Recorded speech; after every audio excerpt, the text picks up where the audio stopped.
This word surrender, the Bible uses that word, put yourself subject to. It's very similar to the picture of subject to a king. But think of the word surrender. I like the word surrender because surrender has finality to it. At the end of World War II, when the Japanese got on the aircraft carrier to surrender at the end of World War II, they didn't make a promise, we won't shoot you anymore. They didn't make a commitment, we'll commit not to shoot you anymore. No, they surrendered. They laid it all down. I don't know about you, but I've made a lot of commitments to the Lord over the last 39 years of being a Christian. And I've broken a lot of commitments that I've made to the Lord over the last 39 years of being a Christian.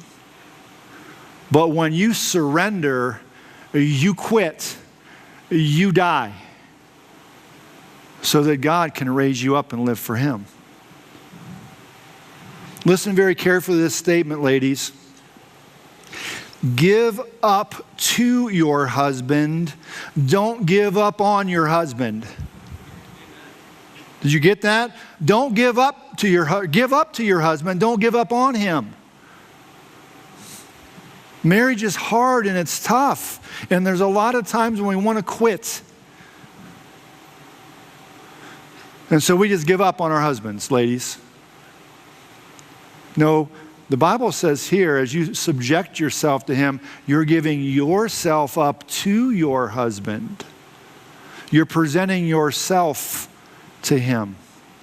And it's very important that we grasp that. Wives, be surrendered to your husbands as believers are surrendered to Christ. We must be believers first. We must be surrendered believers first. And then we have a surrendered love. Ladies, do you have a surrendered love to your husband? Have you given it all up for him?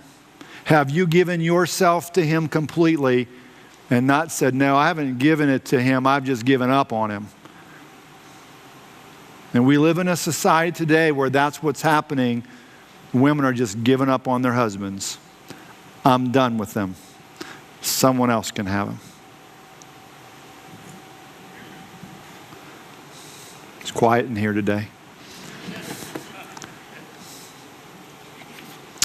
All right, gentlemen. My fourth point is this. Husbands, show love to your wife. Verse 25. And husbands, love your wives, even as Christ also loved the church and gave himself for it. Husbands, show love to your wife. This is an action verb, show. Love is an action verb here. It's not just telling her, I love you.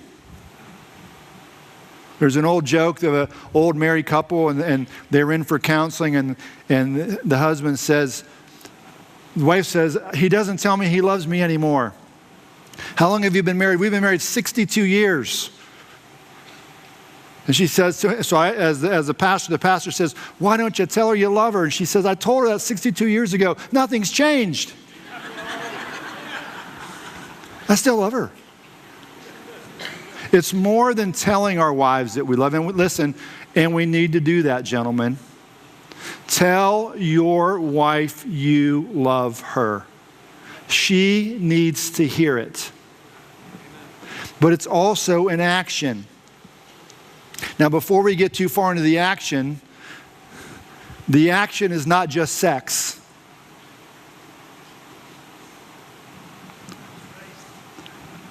That's where we are as guys. Well, I make love to my wife. She knows I love her. No, it's more than that.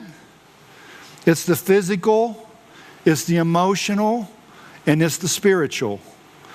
They have a need for every one of those emotions to be met within the bonds of marriage. Years ago, there's a book written on love languages, the 5 love languages. If you have it, it's a good book. But let me give you a better way to understand the love language of your wife.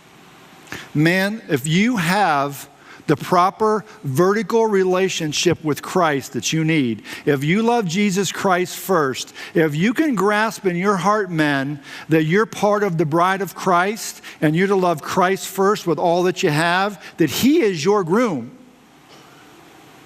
and you're okay vertically with God, you're going to be okay horizontally with your wife. You will know her love language. You will not have to read a book about love languages. You will know her love language. You will know what she likes to do and where she likes to go and all of those kind of things. Why? Because you're right with God. Our problem is with us not being right with our wives is that we're not right with God. And we don't understand the fact as men that He wants a close, personal, intimate relationship with us. And if you don't learn how to love God, you won't learn how to love your wife. I'll guarantee it. So men, we've got to love our wives. We've got to give